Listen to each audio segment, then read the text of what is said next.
what is GCD? What is LCM? What is the Euclidean algorithm, or what is its extended version? What are the properties of GCD and LCM?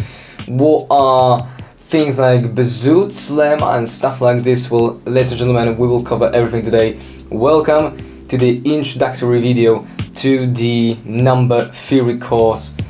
I'm so thrilled, guys. Yeah, so that's gonna be awesome. And well, welcome to number theory number 1.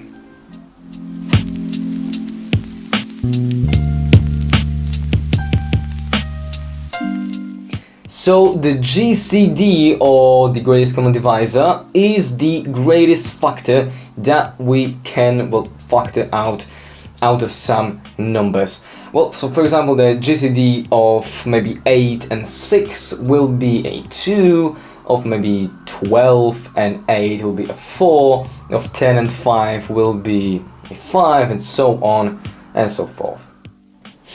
So what is a co-prime pair of numbers? So we call a pair of numbers co-prime when, well, the GCD is equal to 1.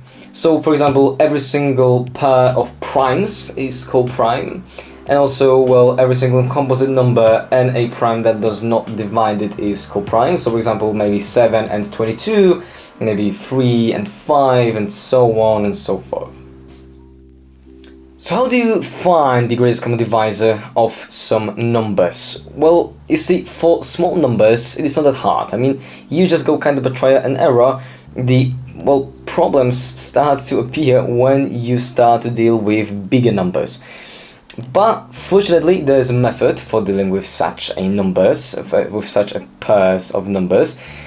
Well, it is called the Euclidean algorithm. So this is an algorithm in which you just take a pair of numbers you want to take the GCD of. You take the greater number, you perform long division on it by the smaller number, you get a sum of a remainder, you perform that operation repeatedly with those remainders, and the last remainder that is not equal to 0 is the GCD we were looking for. And I would actually like to prove this theorem, or this lemma, or whatever. I would like to prove that this algorithm works right now. Ladies and gentlemen, let's bring on the glassboard.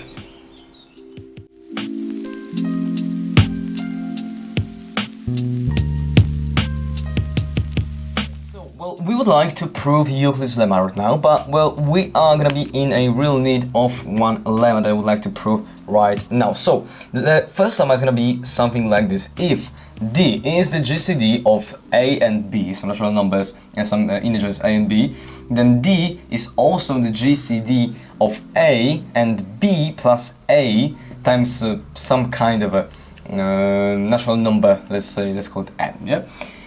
Okay, lovely. So, well, how do we prove this statement right there? So first of all, I would like to suppose myself that there exists an integer, rather a natural number, because well, GCD is always a natural number. Let's call it D prime, such that D prime is gonna be the GCD of A and B plus A times n. Well, we would like to work towards achieving that D prime is actually equal to D, yeah? Okay, so, well, what do we get from the conditions of the lemma statement? So maybe I will just call it a problem statement, yeah? Well, we get that D is a GCD of A and B, and so, well, this means that if D is the greatest common divisor of A and B, then, well, D has to divide both A and B, yeah? And so what we get is that D will divide A, and also D will divide B. Surprise, surprise, yeah? But what does it mean, like, in depth? Well, it means that we can rewrite A as, well, some multiple of D, yeah? So let's just call it, for example, some X times D, whilst B will be equal to, let's say, some Y multiplied by D, yeah? And well, what is this stuff right here interesting? Well, it's interesting because we can right now take care of this B plus A times n right there and rewrite it in terms of this thing right here. I mean, in terms of well, A and B being equal to some multiples of the maybe we will get that actually D divides b plus a sub n, well, that would be for sure some nice starter, yeah? Okay, so, well, we would like to write b plus a sub n somehow, yeah? And so I'm just say that it springs from here.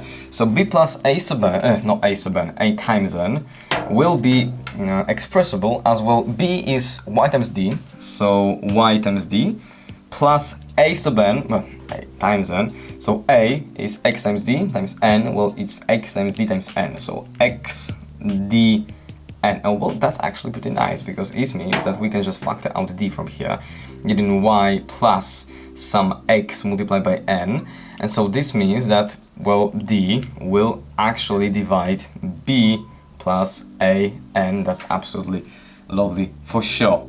But, well, this is not enough, because, well, yeah, we get that d divides b plus a n, and so, well, if it divides that guy, it also has to divide its greatest common divisor. I mean, all the divisors always divide the greatest divisor, and so we get that d will actually divide d prime right there. So, well, I'm thinking we would like to prove that d is equal to d prime. We already have that d divides d prime, so, well, if we could right now somehow get that d prime divides d simultaneously as d divides d prime, not deprives, whatever. Well, this would for sure mean that d is actually equal to d prime. So, well, I would like to call this part of the problem part 1, and then we will move to the second one towards achieving that, well, d prime divides d. Okay, so maybe if we want to achieve that d prime divides d, we could use this GCD of a and b plus n. I mean, rather that d prime is the GCD of a and b plus a and a times n. So what does it mean? Well, using the same logic as here, it will mean that, well, d prime has to divide both a and b plus a times n, and so this means that, well, a is expressible as this d prime, let's say once again x on b x prime, so we don't get mixed up, and then we also have that b plus a times n. For some reason my phone disconnected from the camera, I hope it's still recording. Yeah, so b plus a times n will be equal to, once again, some y prime multiplied by d prime, because why not? And so, well, that's actually pretty neat, because I would like to introduce a nice trick right there. Yeah, so actually we can write b as b plus a times n minus a times n. Well, that's true. Well, a times n minus a times n, this is just 0, so we're adding 0 to b, it's still b. But what is b plus a times n? Well, it's y prime times d prime. What is a? Well, a is d prime times x prime.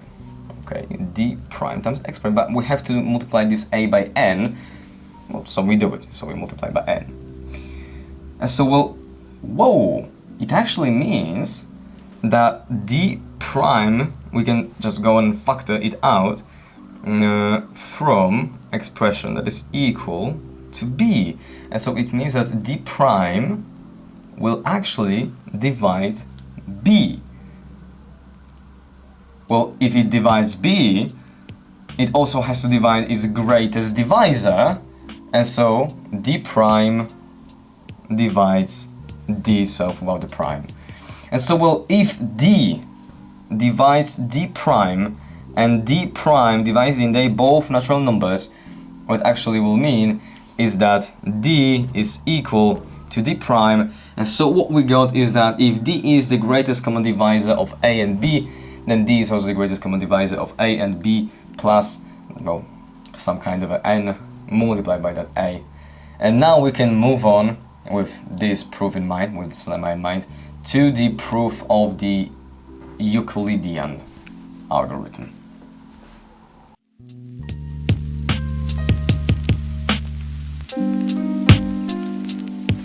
Okay guys, so we're finally ready to prove the Euclidean algorithm, well, prove that it works. So we would like to take ourselves two integers, a and b, such that b is greater than a, and so we would like to prove that if we take ourselves b and perform a long division by a on it, Yeah, then we'll get the first remainder. Then we would like to perform long division on A by that first remainder we got from the first long division, and would like to continue that process until the last remainder is 0, until we'll get no other remainder, until we get, well, actually 2 consecutive remainders that are, one of them is divisible by the other. And then the last non-zero remainder, in this case R sub k, will be the GCD of A and B. Yeah, that's the Euclidean algorithm, and I know it's kind of hard to grasp when you're dealing with math symbols and not numbers but letters, but we'll get there. In a few minutes we'll do an example, we'll solve an example, and I'm sure this will be much more clearer. But right now, let's just go and prove it. So I would like to prove this one by induction on the number of steps we are taking downwards this ladder I drew right there. So first of all, for the base case, I would like to take just one step. So for the base case, I would like to take one step. And so I would like to prove that the GCD of A and B will be the same thing as the GCD of, well, A and the first remainder R1. Yeah, that's what we want to prove. Yeah? Okay, so what is the greatest common divisor of A and R1? Well, by the equation we've got right there, the GCD of A and R1 will be the same thing as well. Just solve for R1 right there. There's gonna be B minus A times Q1. Yeah, so it's gonna be equal to the GCD of A with B minus A times the first quotient. But, well, what is this thing? Well, by the lemma we just proved, which we proved a few minutes ago, well, this is equal to GCD of A and B, because, well, Q and this quotient is just some kind of an integer. So, whoa, yeah. Lovely, that's exactly what we're supposed to prove, and so the base case right there is checked, is completed, and so we can move on to the induction step.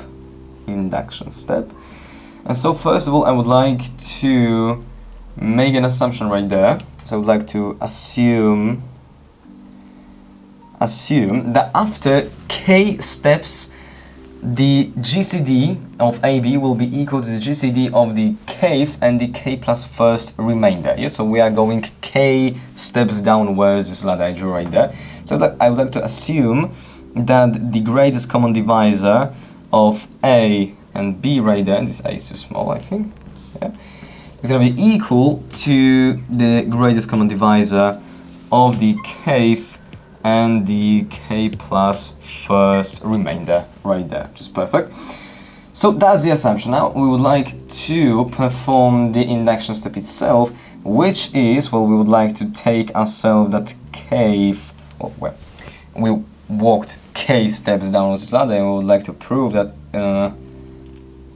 k, wow, I can't even draw an arrow, yeah, now it's good, and that it will imply that after k plus 1 steps, the assumption will still hold. So we would like to actually prove that the greatest common divisor of A and B will be equal to the greatest common divisor of RK plus 1 and RK plus 2.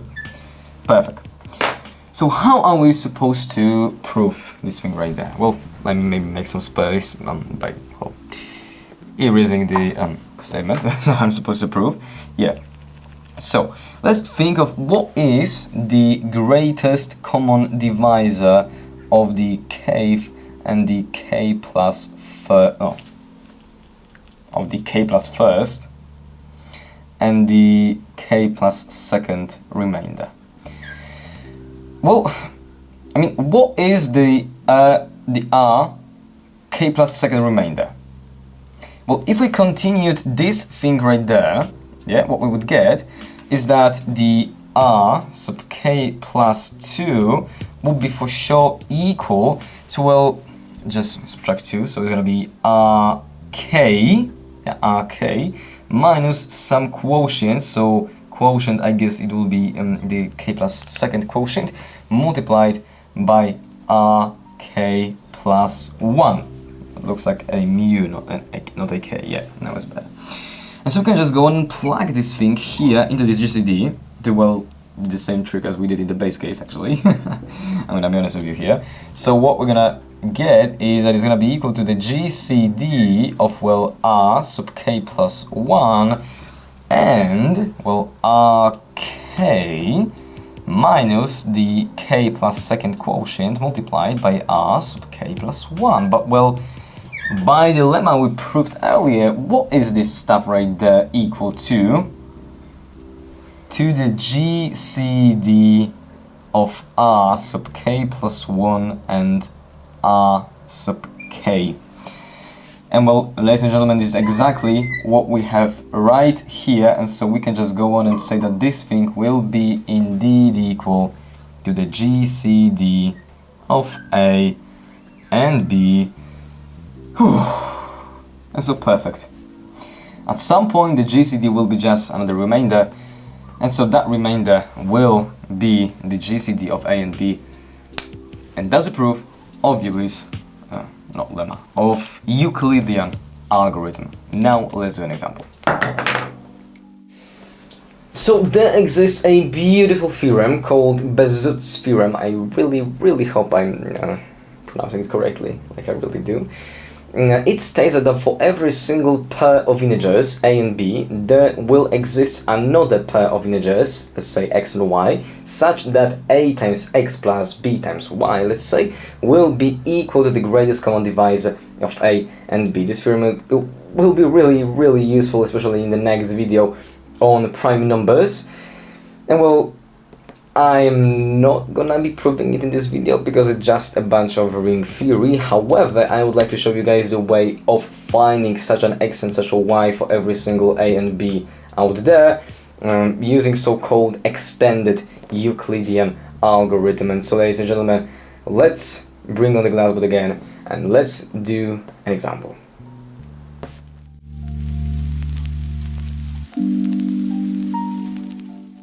So the example of the extended Euclidean algorithm right there. So we would like to find integers x and y such that 1914 times x plus 899 times y is equal to GCD of those two numbers, so 914 and 899 right there. So I have the GCD of those numbers found using the Euclidean algorithm in its regular form right there, and we would like to now work our way backwards using this algorithm and, you know, moving kind of backwards with it to find x and y, and this process is called the extended Euclidean algorithm, whatever. Yeah. So we would like to solve for the GCD this, let's call it system of equations. Yeah. So we would like to first of all try and see what is 29, so the GCD we're looking for, in terms of all of the other numbers that are here involved in this entire system. So 29 is for sure from this first equation equal to 116 minus an 87 right there. Okay. But now what is 87? Let's maybe start with 87 here. So what is 87? Well, 87 is 899 minus 16 times 7. So we can just go on and write that 29 will be then equal to 116, we'll leave in it for now, minus, and now 899 minus 116 times a 7, yeah, perfect.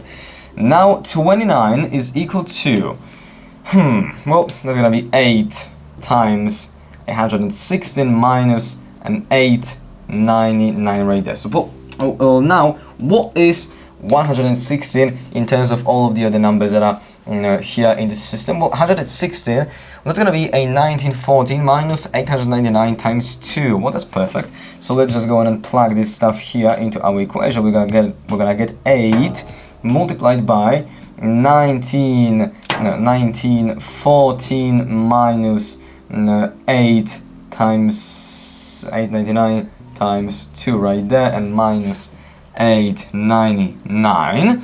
And so, well, the 29 is gonna be then equal to 8 times this stuff, so 8 times 1914, then minus 16 times 899, and minus one more 899, so negative 17, 800 99. Whew, finally. And so what we got is that x will be equal to 8 and actually y will be equal to a negative 17 right there. And well, that's basically how the extended Euclidean algorithm will work. So x is equal to 8 and y is equal to negative 17. Perfect.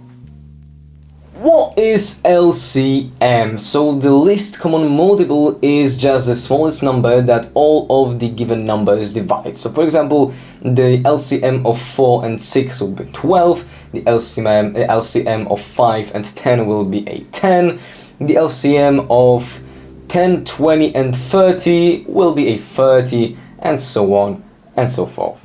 And lastly, there is a beautiful property which states that for every single pair of integers a and b, the least common multiple multiplied by the greatest common divisor will be equal to the product of those two numbers. And so, well, let's bring out the glassboard again.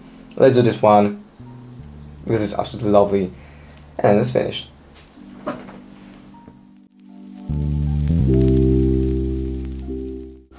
Okay guys, so now we're ready to prove that the least common multiple times the greatest common divisor of some integers a and b is equal to, well, a times b, and I think it's honestly my favorite my favorite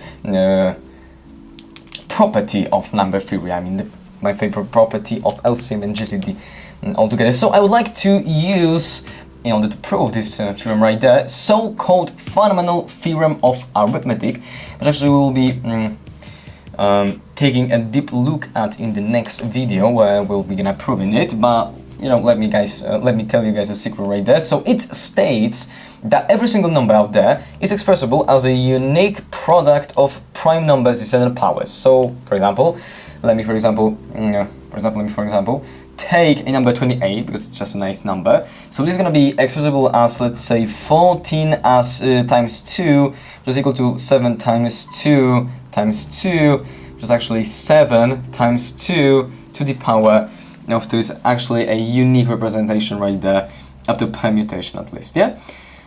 Okay, so well, this is what fundamental theorem by arithmetic states. I would like to use this in order to acknowledge whatever, that I can write A and B in a particular way. So I would like to rewrite A as product of some, let's say, n numbers, let's say n prime numbers, yeah, that are risen to the powers of, let's say, R1 up to Rn. Yeah, that's gonna be sensible. Then I would like to express B as the product of the same prime numbers but in different powers, yeah? So P1 up to, once again, Pn, but this time we will raise them to the powers of, let's say, S1 up to Sn, yeah? Okay, so, you know, if there's a factor, for example, here in A that does not appear necessarily in B, then just the power of that factor in the product expressing B will be 0. So, well, there's absolutely no problem in, well, supposing this thing right there. And so, well, after acknowledging it, what will be the GCD of A and B? I mean, what is going to be its greatest common divisor? What is generally is the greatest common divisor? Well, this is just the greatest factor we can take out from both of those numbers, yeah? And so actually, we can say that the GCD of A and B, which is going to be by this acknowledgement right there, equal to the greatest common divisor of P1 up to Pn to the power of R1, R2, up to Rn, and P1 up to Pn to the power of S1 up to Sn. Well, this is going to be equal to a product P1 to the power of, well, the minimum, yes, so the least power there is from those two, of R1 and S1, yeah? Then we'll multiply it by the second prime number, also to the power of minimum to the power of minimum of R2 and S2, and we're gonna be just multiplying stuff until we get to the nth prime number, which is gonna be to the power of the minimum of the nth r and the nth s right here. Whew. Okay, well, so this is just, well, you see, the greatest factor that we can just go on and factor from both of those numbers a and b. Lovely, so that would be the GCD. What about the LCM, so the least common multiple? Well, the least common multiple is going to be the smallest number that both a and b divide. Okay, so what is going to be the LCM in terms of the, let's say, substitution we just made there, yeah? So of P1 to the L1 up to Pn to the Rn, P1 to S1 up to Pn to Sn. Well, that's just going to be a product of, once again, primes in weird powers. So, well, P1, I would like to take the, well, maximum amount of those P1s that appear here in this, well, A and B. So it's going to be P1 to the power of the maximum of R1 and S1. Then P2, once again, to the maximum of R2 and S2. We're going to be just, well, multiplying stuff until we get to the nth P to the power of the maximum of the nth R and nth S right here. Lovely. So now, after achieving all of this, what is going to be the GCD times the least common multiple? Yeah, so GCD of AB multiplied by the least common multiple of AB. I have no idea why I'm reading abbreviation for GCD. I'm reading the LCM out loud fully. No idea, guys. Yeah, so what is going to be? Well, it's just going to be, well, the product of P1 to the power of the minimum of R1 S1, and we multiply stuff up to the Pn to the power of minimum of, well, R1 S1, yeah, and then we multiply this entire thing by P1 to the power of maximum of R1 and S1, multiplied up until the, oh, yeah, I knew I'd make a mistake somewhere. The maximum of R sub n and S sub n right there. But what is it? Well, so guys, if we have two numbers, let's say we have a number x and the number y. Well then, what is going to be the minimum of xy plus the maximum of xy? Well, there are three cases. The first case is going to be that x is greater than y. Well then, the minimum of x and y is going to be y, okay? And then, well, maximum is going to be x. So the sum of maximum and minimum is going to be, well, y plus x. And we have the second case. So this time y is going to be greater than x. This time x is smaller. And so the minimum is going to be x. But what about the maximum? Well, it's going to be y. Okay, interesting. Well, that's actually perfect, because you see, we have, well, only one option left. So for the last option, we get that, well, x is equal to y. And then, well, whatever, just minimum will be whatever one of those. Maximum will also be whatever one of those. So we will always get x plus y, which is actually equal to 2 times y, which is equal to 2 times x. Yeah? And so always the minimum of some two numbers plus, well, the maximum of those two numbers, it will always and always be equal to the sum of those two numbers. And so this entire product will be equal to P1 to the power of R1 plus S1, multiplying stuff up to Pn to the power of Rn plus Sn. And that's, ladies and gentlemen, exactly what is A times B right there. And so that's the end of our proof right here. Okay guys, so thank you very much for watching. I really hope you got some value from this video. I really hope you enjoyed it. I for sure enjoyed it. I love recording those videos. It was hot in here. It's really hot. Oh, whatever. So, if you enjoyed it, I'm happy, you're happy, everyone's happy. It was a bit of a better place right now, and well, I hope to see you in the next one. Bye.